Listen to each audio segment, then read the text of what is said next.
अस्सलाम वालेकुम। आज मैं आप लोगों के साथ एक ऐसे मसले का हल शेयर करूंगी जिसका कभी ना कभी हम सबको सामना करना पड़ता है, यानी कटी फटी और खुश्क एड़ियाँ। चाहे कितना भी अच्छा जूता पहना हुआ हो, लेकिन एड़ियाँ हमारी कटी फटी हों तो बिल्कुल भी वो हमारे पाँव में अच्छा नहीं लगता और कॉन्फिडेंस भी बंदे में वो नहीं आता। अगर कहीं जाना हो तो अजीब से अपने पाँव लगते हैं। मैं आप लोगों के साथ शेयर करूंगी बिल्कुल आसान और सादा सा टोटका, जिसको इस्तेमाल करने से आपके पाँव नरम, मुलायम और बहुत खूबसूरत हो जाएंगे और एड़ियाँ भी आपकी बिल्कुल नरम मुलायम हो जाएंगी। तो आपने मेरे साथ रहना है कि मैंने ये किस तरह बनाया है। इसके लिए हमें ये चीज़ें चाहिए होंगी।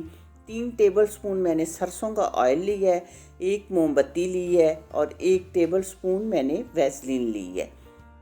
बस इतनी सी चीज़ें हमें चाहिए, लेकिन बनाना इस तरह है कि मोमबत्ती को पहले मैंने छोटे छोटे पीसीज में करके इनमें डाल लिया है और साथ ही मैंने सरसों का तेल भी डाल दिया है और इसके साथ ही हम इसमें डाल देंगे पेट्रोलियम जेली भी।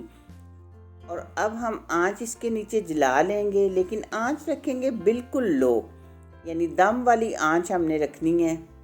और ये सब चीज़ें हमने अच्छी तरह यकजान कर लेनी है कि पेट्रोलियम जेली भी मेल्ट हो जाए और मोमबत्ती भी मेल्ट हो जाए।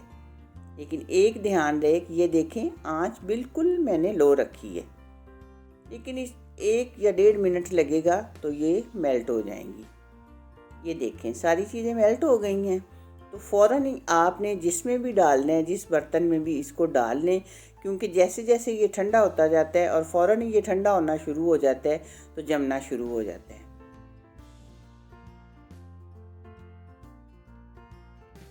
ये देखें डालते डालते जो चम्मच के साथ लगा है वो जम भी गया है। तो देर आपने इसको बिल्कुल भी नहीं लगानी। तो तकरीबन 5-7 मिनट के बाद ये ठंडा होकर बिल्कुल जम गया है और देखें कितना अच्छा ये लोशन बन गया है। अब आपने करना ये है कि इस तरह आपने जितनी भी आपको ज़रूरत है अपनी उंगली पे लें और अपने पाँव का अच्छी तरह मसाज कर लें, तो आपके पाँव चंद दिनों में ही बहुत खूबसूरत और नरम मुलायम हो जाएंगे। और रात को आपने ये लगाना है ये, और जुराबें पहन के सो जाएं और चंद दिनों में ही आपके पाँव नरम मुलायम और खूबसूरत हो जाएंगे।